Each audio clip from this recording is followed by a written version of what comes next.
Abbootiin baga fayyaan dhuftanii gammachuun maaddessanii. Ayyootiin baga fayyaan dhuftanii baga galtan bu'aa qabsoodessanii. Abbootiin kan dhuftanii yaamichaas kabajanii Rabbi sin haa milkeessu jenne ijoolleen teessanii. Qur'aana jaalattanii ilmaan fiitiif yaaddanii illee harkaa qabdanii markazaa geessisanii.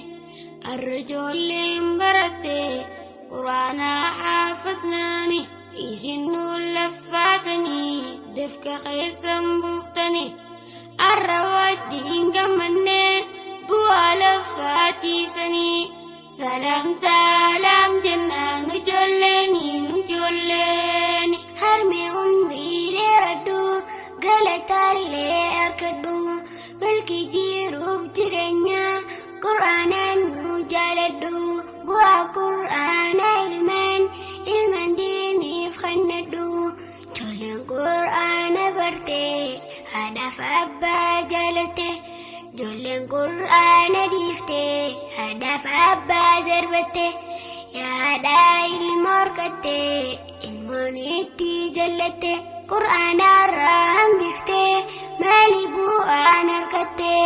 Salaam jennaa yoo barsiiftee nagaa taate.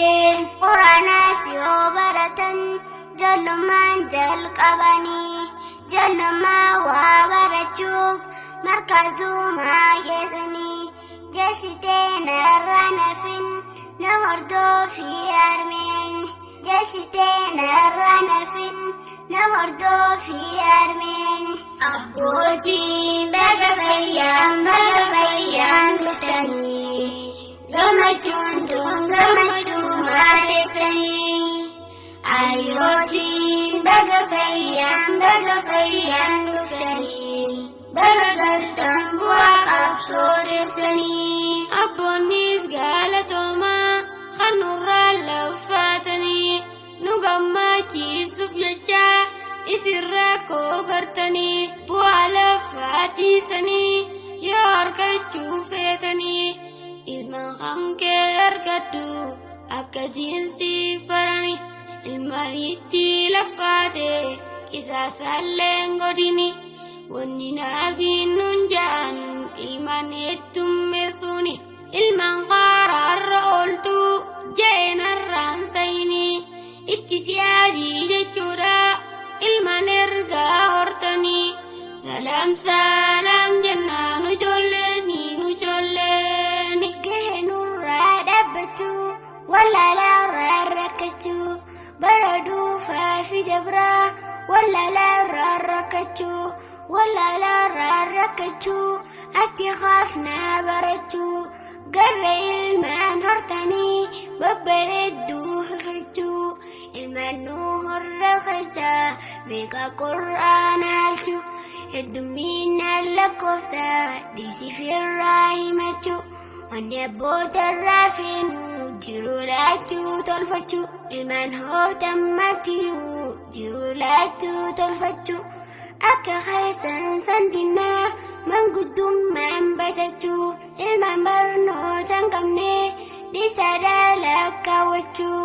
Salaam jennaa yoos gammachuu. Handaa'imaa waan beekuu namu waattee lubbuuni. Isinis akka khayyaa yaaniif ijoollee taatani. Hawaasni kan dorgomu beekaa ilmaan qabuuni. Ilmaan keetiin fashalee hawaasnini. Salaam jennaan ijoolleeni.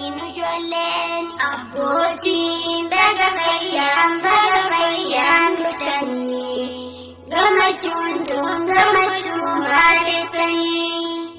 Ayyootiin baga fayyaan dhuftanii baga galtan bu'aa qabsoodessanii.